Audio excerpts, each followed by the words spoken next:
नमस्कार, SBT news में आपका स्वागत है। पेश है 21 जुलाई गुरुवार दोपहर 1:15 बजे राजस्थान की 12 बड़ी खबरें। देश के 15वें राष्ट्रपति के नाम का इंतजार कुछ देर में समाप्त होने जा रहा है। संसद के कमरा नंबर 63 में बैलेट बॉक्स खुलने लगा है, जहां वोटों की गिनती की जा रही है। एनडीए उम्मीदवार द्रौपदी मुर्मू और विपक्ष के प्रत्याशी यशवंत सिन्हा के बीच कहने को तो सीधा मुकाबला है, लेकिन मुर्मू की जीत लगभग तय है। मुर्मू को एनडीए दलों के साथ ही शिवसेना, बीजेपी और वाईएसआर कांग्रेस का समर्थन प्राप्त है। वहीं यशवंत सिन्हा को कांग्रेस, टीएमसी, एनसीपी और एसपी का समर्थन मिला है। मुर्मू की जीत को लेकर आश्वस्त भाजपा नतीजे आने के बाद दिल्ली में विजय जुलूस निकालेगी। ऐसा पहली बार होगा जब राष्ट्रपति की जीत के बाद जुलूस निकाला जाएगा। भाजपा अध्यक्ष जेपी नड्डा राजपथ तक जुलूस की अगुवाई करेंगे। कांग्रेस ने कहा है कि सरकार राजनीतिक विरोधियों के साथ प्रतिशोध की भावना से काम कर रही है और इसी का परिणाम है कि कांग्रेस अध्यक्ष सोनिया गांधी से प्रवर्तन निदेशालय ने सम्मानजनक व्यवहार नहीं किया है। सरकार के जवाब में उन्हें पूछताछ के लिए अपने दफ्तर बुलाया गया है। राजस्थान के मुख्यमंत्री अशोक गहलोत और कांग्रेस प्रवक्ता पवन खेड़ा ने गुरुवार को दिल्ली में पार्टी मुख्यालय में संयुक्त संवाददाता सम्मेलन में कहा कि भाजपा की सरकार ने देश में भय और डर का माहौल पैदा कर दिया है। सरकार राजनीतिक विरोधियों की आवाज दबाने का प्रयास कर रही है, लेकिन कांग्रेस डरने वाली नहीं है।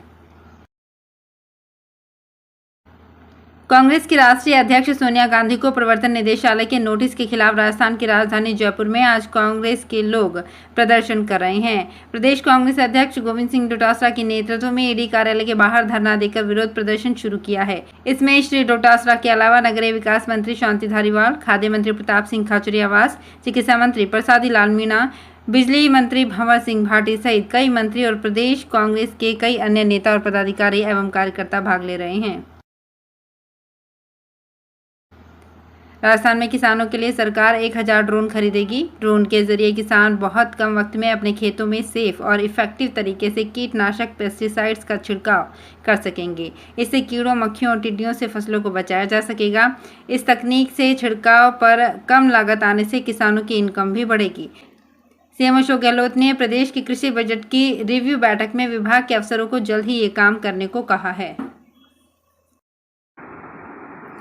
राजस्थान में भामाशाह उच्च शिक्षा के क्षेत्र में भी सहयोग के लिए आगे आ रहे हैं। पिछले 2 साल में 5 भामाशाहों ने 5 सरकारी कॉलेजों के लिए जमीन दी है। यही नहीं, 8 भामाशाहों ने कुल 50 करोड़ रुपए से 8 सरकारी कॉलेज बनवाने का जिम्मा लिया है। हालांकि प्रदेश के 150 सरकारी कॉलेजों को अभी भी भामाशाहों का इंतजार है। इन कॉलेजों ने राज्य सरकार की भामाशाह सहयोग योजना के तहत अपनी ज़रूरतों की सूची जारी की हुई है, ताकि भामाशाह आगे आ सकें। 125 कॉलेजों के बन रहे भवनों का लोकार्पण व नए भवनों के लिए शिलान्यास इसी माह करने की तैयारी है। कोरोना काल में खर्चों में कटौती के लिए रेलवे ने अपने कर्मचारियों को दिए जाने वाले नाइट ड्यूटी अलाउंस को फिर से शुरू कर दिया है। All India railway men's federation और national federation for railway men's लंबे समय से इसे शुरू करने की मांग कर रहे थे, लेकिन सितंबर 2020 में डीओपीटी ने रेलवे को आदेश दिए कि 7वें वेतन आयोग में 43,600 से कम वेतन वाले कर्मचारियों को ही एनडीए देने के आदेश दिए थे। अब सभी कर्मचारियों को रात्रि भत्ता भी दिया जाएगा। अगर एनडीए अक्टूबर 2020 से लागू होता है तो राजस्थान में 8,000 कर्मचारियों को करीब 125 करोड़ रुपए का एरियर मिलेगा। राजस्थान सरकार ने पहली से 8वीं कक्षा तक के पढ़ाई के पैटर्न में बदलाव किया है। इस सत्र में इन कक्षाओं के बच्चों को पिछली 2 कक्षाओं का कोर्स पढ़ाया जाएगा। स्कूल में 8 में से 4 पीरियड 2 घंटे 20 मिनट के पिछली 2 क्लास और 4 पीरियड वर्तमान क्लास की पढ़ाई की करवाई जाएगी। इसके लिए स्टूडेंट्स को वर्कबुक स्कूल की ओर से दी जाएगी। टोंक जिले की रामगंज मंडी में पहली से 8वीं तक की कक्षाओं में 3000 से ज़्यादा बच्चे अध्ययनरत हैं। शिक्षा विभाग के अधिकारियों ने बताया कि माध्यमिक शिक्षा निदेशालय ने शिक्षा के बढ़ते कदम नाम से शुक्रवार से नया कार्यक्रम जारी किया है। इसी वर्कबुक में हर क्लास की पिछली क्लास का सिलेबस है। हिंदी, गणित व अंग्रेजी विषय को वर्कबुक की सहायता से करवाया जाएगा। राजस्थान माध्यमिक शिक्षा बोर्ड 10वीं व 12वीं कक्षाओं की पूरक परीक्षाएं 4 से 6 अगस्त तक आयोजित करेगा। बोर्ड ने पूरक परीक्षा का टाइम टेबल जारी कर दिया है। बोर्ड सचिव मेघना चौधरी ने बताया कि परीक्षा का समय सुबह 9 से दोपहर 11:45 तक रहेगा। कक्षा 10वीं माध्यमिक, व्यावसायिक और प्रवेशिका परीक्षा के विद्यार्थियों का 4 अगस्त को अंग्रेजी अनिवार्य का पेपर होगा। 5 अगस्त को हिंदी अनिवार्य, विज्ञान, सामाजिक विज्ञान, गणित और तृतीय भाषा के पेपर होंगे। आखिरी दिन यानी कि 6 अगस्त को व्यावसायिक विषयों की परीक्षाएं होंगी। इन विषयों का विस्तृत विवरण बोर्ड की वेबसाइट पर उपलब्ध कराया गया है। सिरोही के महिला अस्पताल में एक महिला का बच्चा बदलने का मामला सामने आया है। मेल नर्स और सफाई कर्मचारी ने कहा कि लड़का पैदा हुआ है। 2 घंटे बाद कहा कि लड़की हुई है और वजन कम होने के कारण आईसीयू वार्ड में रखा गया है। 19 जुलाई को डिस्चार्ज टिकट दिया, उस पर लड़की लिखा था, लेकिन लड़की सौंपने पर परिजनों ने हंगामा कर दिया। इस पर परिजनों ने प्रमुख चिकित्सा अधिकारी को लिखित में शिकायत देकर मामले की जाँच कराने और लड़की की DNA जाँच कराने की मांग की है। राजस्थान में कांस्टेबल भर्ती परीक्षा में पेपर आउट कराने में स्कूल संचालक, एग्जाम कराने वाली एजेंसी के कर्मचारी, ड्यूटी पर तैनात पुलिस अफसरों व अन्य स्टाफ की भूमिका सामने आई है। एसओजी ने अब 22 आरोपियों के खिलाफ चार्जशीट पेश की है। 14 मई को दूसरी पारी की परीक्षा का पेपर पहले ही व्हाट्सएप पर आ गया था।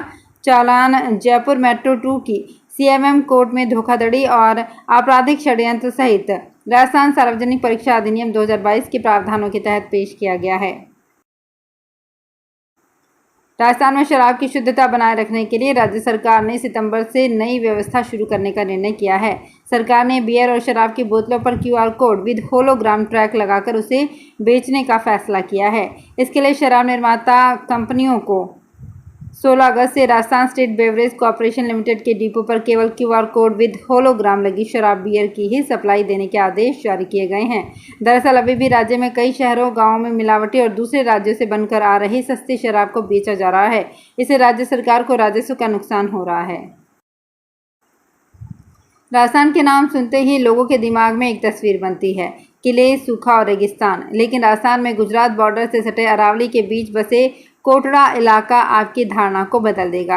ये नदी वाक्कल के नाम से जानी जाती है, लेकिन एकमात्र ऐसी नदी है जिसका 7 किलोमीटर बाद नाम तक बदल जाता है। मानसून के दौरान ये विकराल रूप ले लेती है। गुजरात बॉर्डर से सटे होने के कारण इस नदी का सारा पानी गुजरात जाता है। ऐसे में राजस्थान बॉर्डर से निकलते ही ये नदी साबरमती हो जाती है। तो फिलहाल इस बुलेटिन में इतना ही, फिर हाजिर होंगे कुछ और बड़ी खबरों के साथ। अगर आप भी अपने आसपास की छोटी बड़ी और महत्वपूर्ण खबरों से अपडेट रहना चाहते हैं तो सब्सक्राइब कीजिए हमारे चैनल SPT न्यूज को और प्रेस कीजिए बेल आइकन पर